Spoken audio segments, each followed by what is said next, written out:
Hello everybody, in this video we're going to be taking a look at the Hexaminx made and designed by Traiphum. You probably saw me unbox this in my previous video, but I just figured that I would show you guys a complete review of it right now. Now Traiphum isn't the original inventor of a Hexaminx, that would actually be Tony Fisher. However, Tony Fisher has given him permission to make and sell these as long as it's in the pillowed form, whereas Tony Fisher's is a complete square form. Now, this is the only one that exists with the Rubik's Cube color scheme. As you can see, white is opposite yellow, blue is opposite green, and red is opposite orange. Now, in his other ones, I know that he uses a very, very light blue color and a purple, I think. I'm not sure what the purple is, maybe on the red side. I think the purple might be on the red side, or maybe I got them wrong. But anyways, two of the colors are taken away and a very light blue and a purple are used instead. But I requested this and he was very happy to make it for me. As you can see in the center of the puzzle here is his insignia that says Traiphum Puzzles Hexaminx. So if you don't know what a Hexaminx actually is, all it is a Megaminx, and that's exactly how it is solved. Now you might be wondering, well, isn't a Megaminx a dodecahedron with 12 sides? And you know, this is a 4-sided puzzle?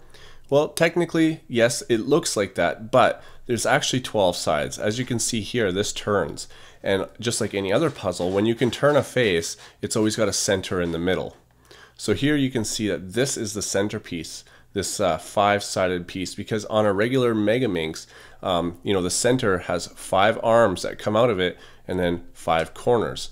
And because this makes it look like an edge-turning puzzle, and there are 12 faces on a Megaminx, there are also 12 edges on a square, a 3D square, which is what this is. So 12 and 12, and that's how it is. So now you can see that every single edge is a turner. And that's what is really, really cool about this puzzle. Now, as you can see on this one, let's use this side as an example. We have the centerpiece, and now these arms stick out. We have one going here, another one here that's a mirror of this one. We have this one, which is here, and it extends down this side. So there's a dominant color and a non-dominant color, and then same with this one here. And then here we have a neutral piece, and this looks the same either way. I'm not sure if it can be put in the position, you know, the same either way, or if that might cause a parity, but it looks like that is the case. And then in between two edges is also a corner. So this is a corner, this is a corner, this is a corner, and this is a corner, and so is this. So all together we have 3 different types of edges and 3 different types of corners. We got these long edges, we got these triangle ones, and then a square one or a rectangle one. And for corners we have these single colored pieces. Actually, it's not a single color because there's a color down here as well.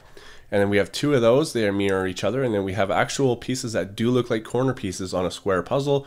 We have 2 of those, and then this single piece here. I guess that is I guess that's maybe 2 shapes, because this one here is equivalent to these. And I guess these edges here are actually equivalent to this. They're just flipped. So I guess there's only 2. 1, 2. Okay, well that's interesting. Now one of the shapes that people have made and put on pictures online, I want to actually make it, and it's very easy. You just turn one like this and one like that. And so now you've made this kind of shape. Now what I find really, really appealing about this puzzle is the fact that, you know, in any kind of puzzle, all corners can be exchanged for corners and edges can be exchanged for edges. But because they are not completely equivalent to each other and they have, you know, properties that can, you know, they're different in size and stuff, that means it can shapeshift. So we'll take a look at this. We can move one like this, and now we can move this one. And as you can see, it shapeshifts the puzzle. So let's go over to here, and now we can shapeshift this one a little bit, and we're going to continue with the scramble, shapeshift that one, and now this one. So let's just go ahead and scramble this entire puzzle. Might take a little bit. I've never actually scrambled one of these things before. The turning on this is flawless. Like, I can't, you know, Traiphum's puzzle is just the epitome of greatness. You know, I would bow to him if he were here. You know, I would give him extra candy in his pillow if he was a little kid and came to my house on Halloween. You know, he would get the special treatment. Okay, so let's start taking a look at this. Look at how messed up this is already. I gotta continue to scramble this because I know it gets even better.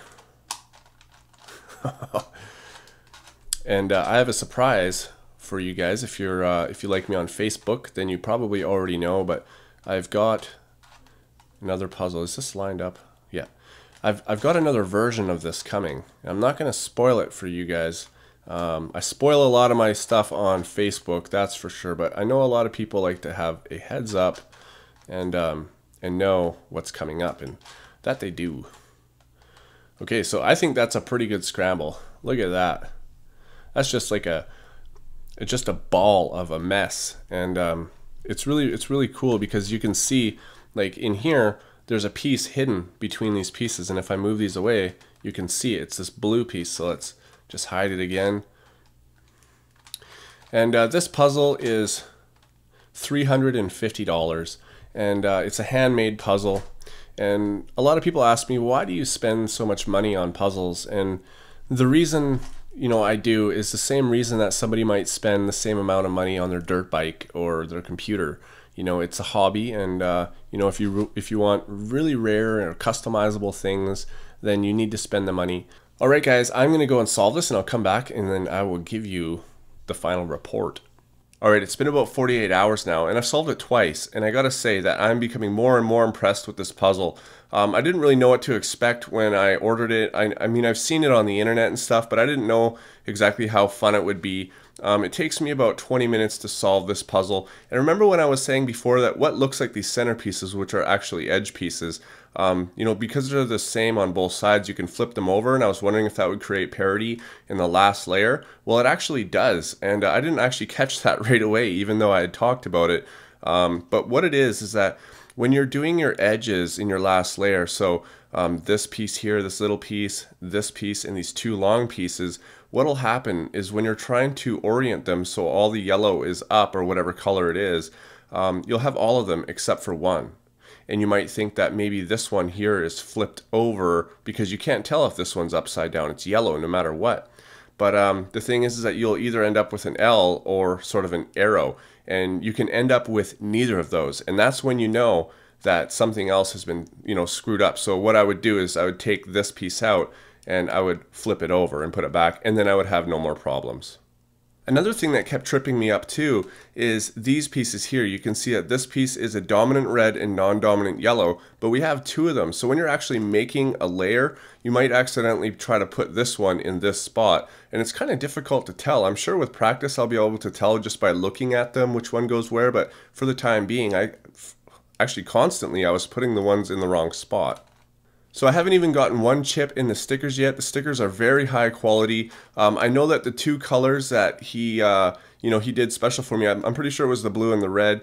You know, he hand cut these stickers, so he said that you had to hand cut those ones. So I figure that the other ones may have been machine cut through a printer or something like that. I'm not exactly sure, but either way, I can't tell the difference between hand cut stickers and you know, what might be, you know, a printer or something like that, because the stickers are flawless. They're perfectly placed. They're very high quality stickers, and I really like the shades. I mean, this is a really dark blue. It looks kind of light here, but without the lights, it's pretty dark, and I really like the contrast of all these. I wish I could do some kind of checker pattern. Maybe there is. I'm not sure though. And I do plan on making a disassembly video of this to show you guys the mechanism, because a lot of people have said on Facebook, I can't really see how that is a Megaminx, you know. So I'm going to take a disassembly video also because I want to see what's on the inside as well. Anyway, guys, that is the Hexaminx designed by Traiphum, and yeah, great puzzle. I highly recommend getting one. Alright guys, thanks for watching, and I'll see you on my next video.